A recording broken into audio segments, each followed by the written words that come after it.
Friends, good morning to all of you. हम लोग complex sentence में और आज का टॉपिक है एडजेक्टिव क्लास। इसके पहले आपने नाउन क्लास देखा, आज हम देखेंगे एडजेक्टिव क्लास। एडजेक्टिव क्लास वाक्य में एडजेक्टिव का काम करता है। एडजेक्टिव क्या होता है जनरली हम जानते हैं। What is an adjective and adjective is a describing word. An adjective is a describing word. जैसे हम जनरली जब किसी वस्तु, किसी व्यक्ति, किसी स्थान के बारे में डिटेल्स देते हैं, उसकी व्याख्या करते हैं, तो व्याख्या करने वाले शब्द को हम जनरली एडजेक्टिव कहते हैं। पहले जो डिफिनेशन था वो क्या था? And adjective is a word which qualifies a noun or pronoun। जो किसी नाउन या प्रोनाउन को क्वालिफाइज करे, उसके बारे में बताए, उसका वर्णन करे, तो उसको हम क्या बोलते हैं? एडजेक्टिव। तो क्या होता है एडजेक्टिव? एडजेक्टिव वाक्य में किसी वस्तु या व्यक्ति की व्याख्या करता है। बात हो रही है यहाँ पे एडजेक्टिव क्लास की। जैसे नाउन क्लास वाक्य में नाउन का काम करता है, ठीक उसी तरीके से एडजेक्टिव क्लास भी वाक्य में एडजेक्टिव का काम करता है। यह बनता किससे है? यह relative pronoun plus relative adverb से बनता है। रिलेटिव जो प्रोनाउन की बात करेंगे जिसमें हु, विच, व्हाट आता है, हु, विच, व्हाट, इस तरीके से व्हाट का प्रयोग करते हैं, ठीक। और जब हम रिलेटिव एडवर्ब की बात करते हैं, व्हाई, हाउ, ये सारे शब्द आते हैं, ठीक। एडजेक्टिव क्लास वाक्य में एडजेक्टिव का काम करता है। यह रिलेटिव प्रोनाउंस और रिलेटिव एडवर्ब से बनता है। मतलब जितने भी सारे हमारे क्वेश्चन वर्ड हैं, जितने भी सारे हमारे WH वर्ड्स हैं, उनसे बनता है। और एडजेक्टिव क्लास में जो प्रयोग होने वाले जितने भी सारे WH वर्ड्स हैं, चाहे वह रिलेटिव प्रोनाउंस हो चाहे रिलेटिव एडवर्ब्स हैं, उनकी हिंदी किससे शुरू होती है? ज से। जैसे व्हेन है, व्हेन को हम कहते हैं कब, तो यहाँ क्या हो जाएगा? जब, ठीक है। हाउ, हाउ मीन्स कैसे, तो यहाँ पे क्या हो जाएगा? जैसे, ठीक है। उसी तरीके से वेयर, वेयर मीन्स होता है कहाँ, तो क्या हो जाएगा? जहाँ। ध्यान देंगे कि एडजेक्टिव क्लास वाक्य में एडजेक्टिव का काम करता है। यह रिलेटिव एडवर्ब और रिलेटिव प्रोनाउन से बनता है। एडजेक्टिव क्लास में प्रयोग होने वाले सभी कंजंक्शन की हिंदी किससे शुरू होती है?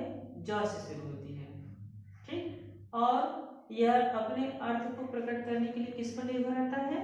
प्रिंसिपल क्लास पर, प्रिंसिपल क्लास पर निर्भर रहता है। प्रिंसिपल क्लास पहले आता है, आपको पता होना चाहिए कॉम्प्लेक्स सेंटेंस में कि प्रिंसिपल क्लास पहले आता है और सबऑर्डिनेट क्लास बाद में।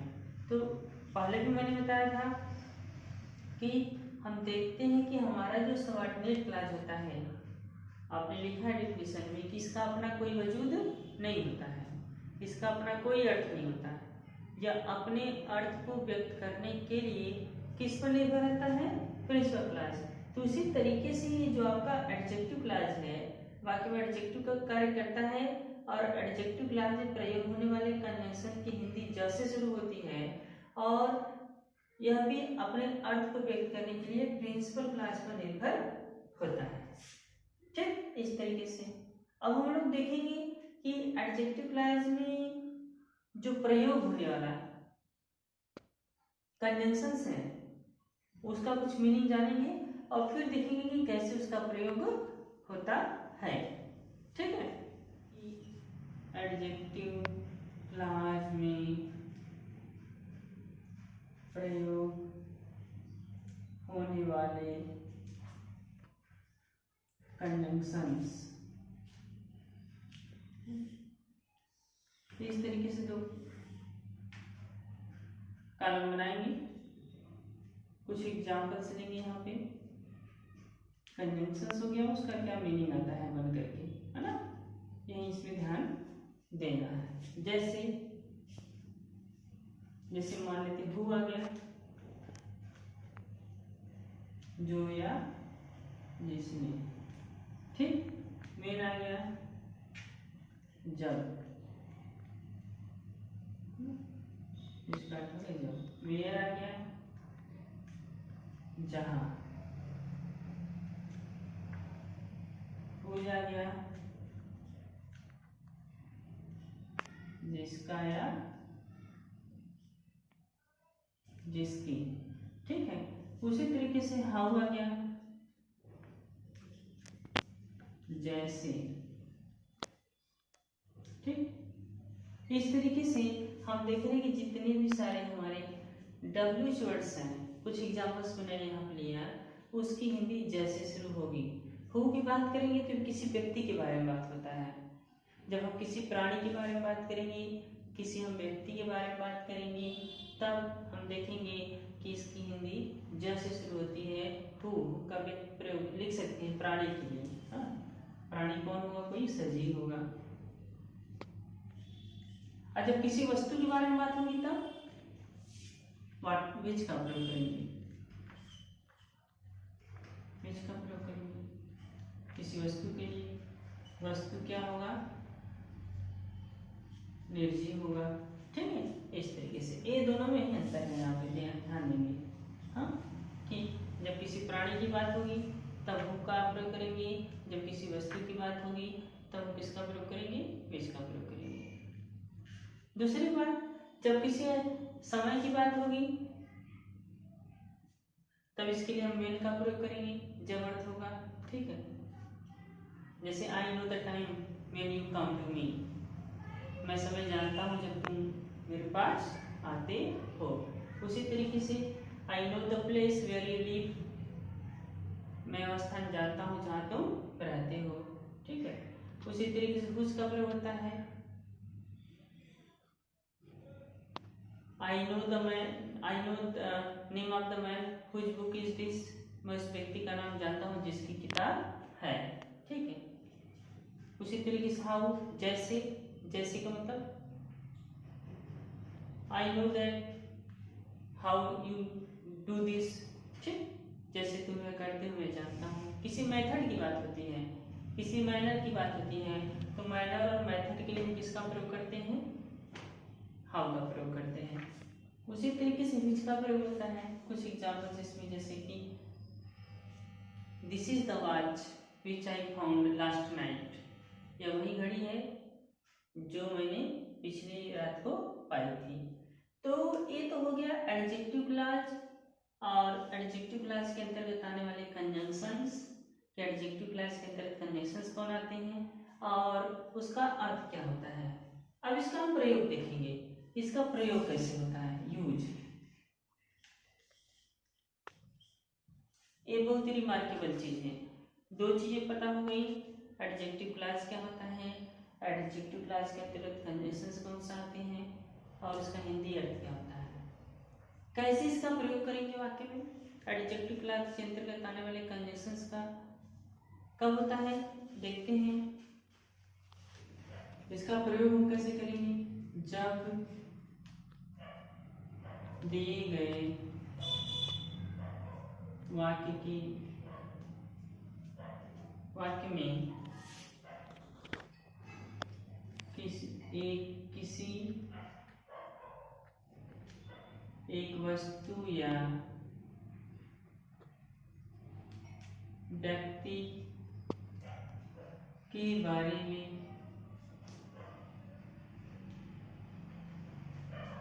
कोई बात कही गई हो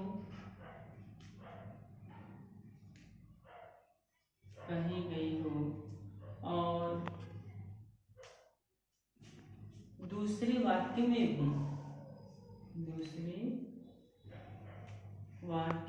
भी उसी वस्तु या व्यक्ति के बारे में विस्तार से बात की गई हो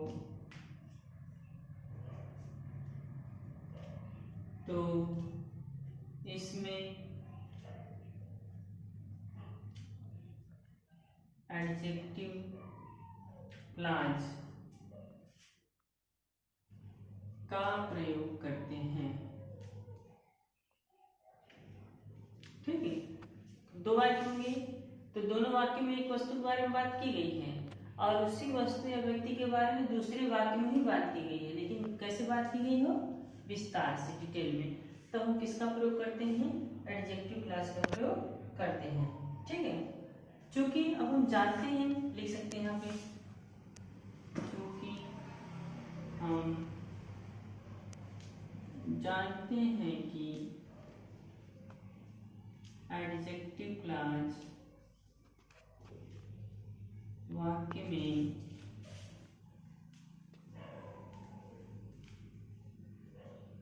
एडजेक्टिव का कार्य करता है, अतः यह जिस वस्तु या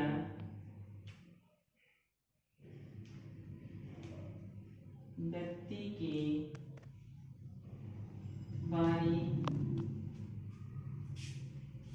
में बताता है ठीक उसके बगल में लिखा जाता है, उसके बगल में लिखा जाता है जो उस वस्तु का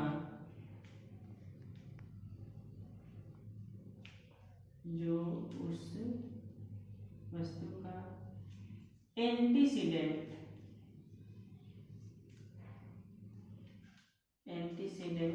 होता है। यह सिंगुलर ऑब्लिक प्लूरल अथवा दोनों हो सकता है। बहुत ही आसान है प्रयोग इसका, इतने से केवल समझ में आएगा। आपने तो ये जान गया कि एडजेक्टिव क्लॉज क्या होता है, कंडीशंस क्या होते हैं, क्या क्या कंडीशंस आते हैं, ये भी आपने जान लिया। कैसे प्रयोग करेंगे, कैसे हम रखेंगे एडजेक्टिव क्लॉज के रूप में उस कंडीशंस को, तो नियम बहुत ही स्पष्ट है। जब दिए गए वाक्य में किसी एक वस्तु या व्यक्ति के बारे में कोई बात कही गई हो, पहले वाक्य में कही गई है बात कोई वस्तु या व्यक्ति के बारे में, और दूसरे वाक्य में भी उसी वस्तु या व्यक्ति के बारे में विस्तार से बात की गई हो, डिटेल में। ठीक है, तब इसमें हम एडजेक्टिव क्लॉज का प्रयोग करते हैं।